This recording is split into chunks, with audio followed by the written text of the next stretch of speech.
রাজনৈতিক পরিস্থিতির নানামুখী সমীকরণের মার প্যাঁচে বিপাকে দেশের ব্যবসা বাণিজ্যের পরিস্থিতি। নতুন বিনিয়োগের আগে তাই স্থিতিশীল রাজনৈতিক সরকারকে ক্ষমতায় দেখতে চান অনেকেই। তবে বিগত দিনের জঞ্জাল সরিয়ে সংস্কারের পক্ষেও রয়েছেন একাধিক ব্যবসায়ী নেতা। বিস্তারিত প্রতিবেদনে। নিশ্চিন্তে খান স্বাস্থ্যকর অল টাইম পান, অল টাইম হেলদি লাইফ। ১.৫ দশকের অচলায়তন ভেঙে এক নতুন বাস্তবতায় বাংলাদেশ। তবে এই সময়ে বিনিয়োগ বাণিজ্য সহ সার্বিক অর্থনীতিতে যে অপূরণীয় ক্ষতি হয়েছে তা পুষিয়ে নিতে আপ্রাণ চেষ্টা করছে অন্তর্বর্তী সরকার। কিন্তু তাতেও অনাস্থা কাটছে না উদ্যোক্তাদের, কেননা এখনও বড় কোনো বিনিয়োগে যেতে সাহস করছেন না কেউই। ফলে থমকে আছে নতুন কর্মসংস্থানও। কয়েক বছর ধরে জ্বালানি বিদ্যুতের সংকট, চড়া মূল্যস্ফীতি, ব্যাংক ঋণের বাড়তি সুদ সহ নানা প্রতিবন্ধকতায় বেড়েছে উৎপাদন ব্যয়, যে কারণে টিকে থাকার লড়াইয়ে বহু উদ্যোক্তা।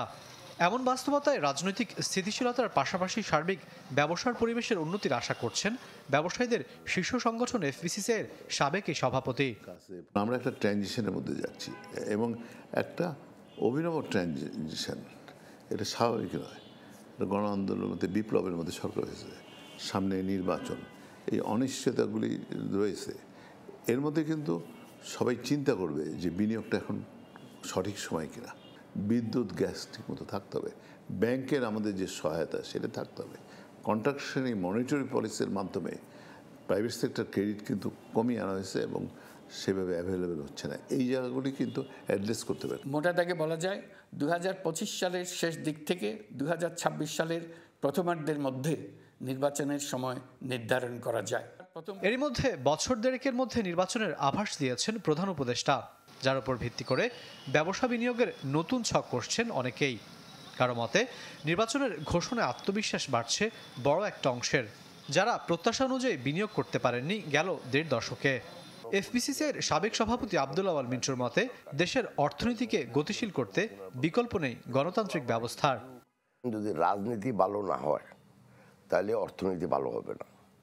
অর্থনীতি ভালো না যদি হয় তার মানে হলো দেশে বিনিয়োগ হচ্ছে না। বিনিয়োগ যদি না হয় তাহলে কর্মসংস্থান হবে না। চাই একটা অবাধ, সুষ্ঠু, গ্রহণযোগ্য নির্বাচনের মাধ্যমে একটা দেশে গণতান্ত্রিক সরকার প্রতিষ্ঠা হোক।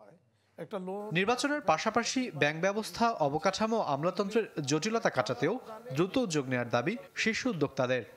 ইনভেস্টমেন্ট আমরা যারা করেছি সবাই এখন টিকে থাকার সংগ্রামে লিপ্ত আছে, বেঁচে থাকার সংগ্রামে লিপ্ত। তো যখন বেঁচে থাকার, টিকে থাকার সংগ্রামে লিপ্ত থাকে তখন আর নতুন বিনিয়োগের স্বপ্ন দেখা কোনো সুযোগ নেই। রাকিব আল জাবেদ, চ্যানেল 24, ঢাকা।